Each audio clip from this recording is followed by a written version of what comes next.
In the late 70s or early 80s, a woman named Angela, who was only a little girl at the time, recalled how she and her brother encountered a strange creature that they nicknamed the Skunk Man. At the time, her family lived in a trailer which sat on a hill along Highway 389 near Lockport in Kentucky. They spent much of their time playing in the woods around their property. One particular day, just before dark, they began to feel adventurous. She and her brother crossed over the barbed wire fence and began walking into the woods in an area they'd never been before. Not far into the hike, they observed something standing behind a tree looking at them, about 10 to 20 feet away. It was watching us, and we walked up on it, she told investigator Charlie Raymond of Kentucky Bigfoot. According to Angela, it had extremely dark hair all over its body. She guessed its height was around 6 feet tall. It had wide shoulders, although she couldn't recall the hands for whatever reason. When asked about the face, she recalled, "It's such a blur. All we remember saying was, it was a skunk man." The creature simply stood in place, neither running towards or away from them. After some time, Angela and her brother turned and ran for home. They looked back towards the tree to see if it was following them, but it was gone. Speaking about the incident afterwards, she and her brother began referring to the creature as the Skunk Man. Oddly, neither Angela nor her brother noticed any smell.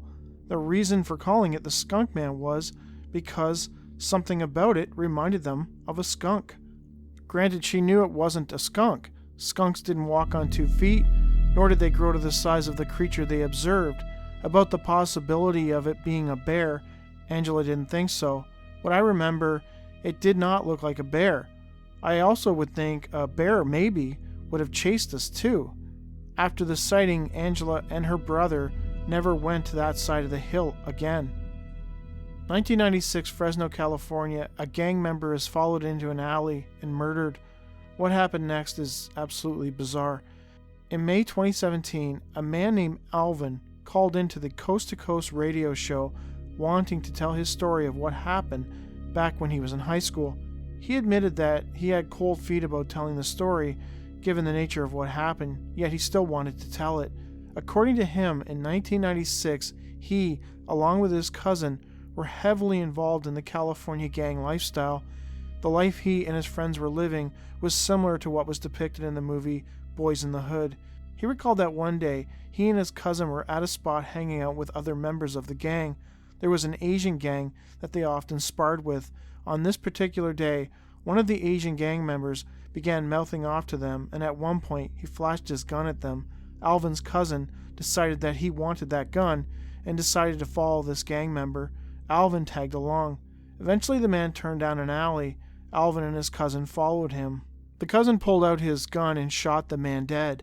As they walked towards the body, something very bizarre began to take shape. My cousin pulls his gun and, it was no game. It's really real out here, so he shoots and hits the kid, So we went up to the body, the reason being my cousin wanted his gun. We went up to the body, and the Asian kid, in front of our eyes, transformed. Alvin described that the kid's skin seemed to turn green and became almost alligator-like. His eyes appeared to be not human, but like that of a fly or a bug, large and dark. Alvin claims that the sight of this thing terrified them, and they tore off down the alley. Alvin recalled that his cousin was so disturbed that he actually began throwing up. In 2000, his cousin was murdered. It was around this time that Alvin himself chose to turn his life around. He is no longer involved in that lifestyle. That said, he still has no idea what he and his cousin encountered that day, and he claims that he never talked about it. So is this story true? It would be interesting to find out if this event actually took place, if somebody was actually murdered. Certainly there would have been an investigation and a report made.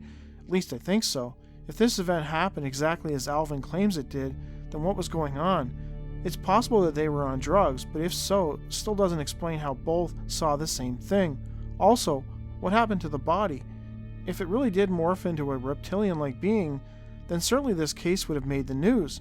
Granted, it's possible that the being wasn't dead at all, as Alvin claims he and his cousin left the scene immediately. Further, Alvin did not indicate that he saw the kid again, so it's probably safe to assume that he either died or he left the area. In the end, it's a really strange case, and I wish there was more information I could give. Pleasant Hill Family Camp is a family summer camp located in Ohio. Every summer, scores of people gather to camp in the area and enjoy the nature and outdoors. According to a man writing on the Wired X website, he claims he had a bizarre encounter that he could not explain while working as a counselor at the camp. While he does not provide an exact date, he does seem to indicate that it happened sometime in the late 90s. He recalled that on the day the incident happened, he had spent much of the day scouring toilets and cleaning cabins. At around 1 a.m., he was the last one left at the mess hall. This was a pretty regular occurrence as he was quite the night owl.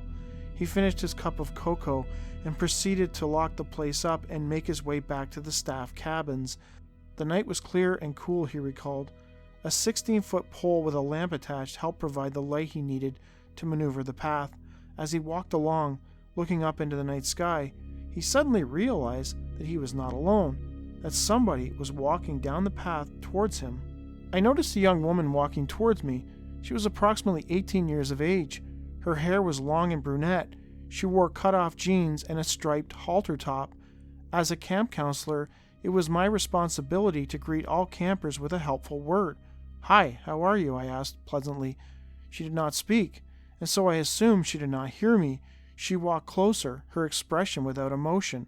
When she was within 10 feet of me, I again made an attempt to be friendly. "Hey, can I help you in some way?" She walked several more steps towards me and then, mysteriously, disappeared. You cannot imagine how petrified I was in that moment, how confused and bewildered. I ran swiftly to my cabin and woke all my fellow counselors up, raving over and over, "I saw something weird. I saw something really weird."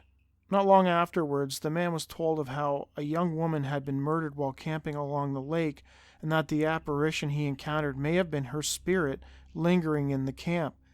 I did a quick check of Google to see if I could find out more information about this murder, maybe figure out who the girl was, but I couldn't find anything. Granted, the author provided no date, so the murder could have happened in the 70s, the 60s, the 50s, maybe before that, which makes the information even harder to track down. I also did a search to try and find out if other people had reported encountering this phantom camper at Pleasant Hill, to no avail. If other counselors or campers are seeing her, they certainly aren't writing it down. The author of the story asserted twice that the story was true, so I have no reason to doubt him. I just wish I had more information. In 1978, 18-year-old Randy Corcoran encountered something in the woods of Geraldton, Ontario, that left him badly shaken. His sighting was reported in the October 10, 1978 Niagara Falls Review newspaper. George M. Eberhardt also referenced the case in his 1980 book, A Geobibliography of Anomalies. The interview with Corcoran was conducted on October 6, 1978. According to Corcoran, it was late September. He had left his Geraldton, Ontario home to go hiking in the woods near the lake. After walking nearly a kilometer along the trail, he heard a noise in the bush and took cover behind a rock. At first I thought it was a bear or a moose making all that noise, so I hid, he told the newspaper. Eventually he caught sight of what was making the noise. It was something he had never seen before and never wanted to. When I saw it, I sure didn't want it to see me. About 140 meters from where he was hiding, a strange-looking creature crossed the trail.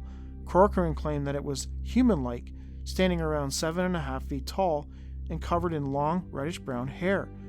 Corcoran also noted that it had a long face. Whatever this creature was, it terrified him. He was horrified at the thought of accidentally getting the creature's attention and having it come after him. I stayed behind that rock an hour after it had gone, shaking all the time. Randy was so frightened that he vowed never to go into those woods again, and he is adamant that what happened to him was real. It doesn't matter what people say. I don't care. I saw it. I don't know if it was a Sasquatch or what, but I saw it.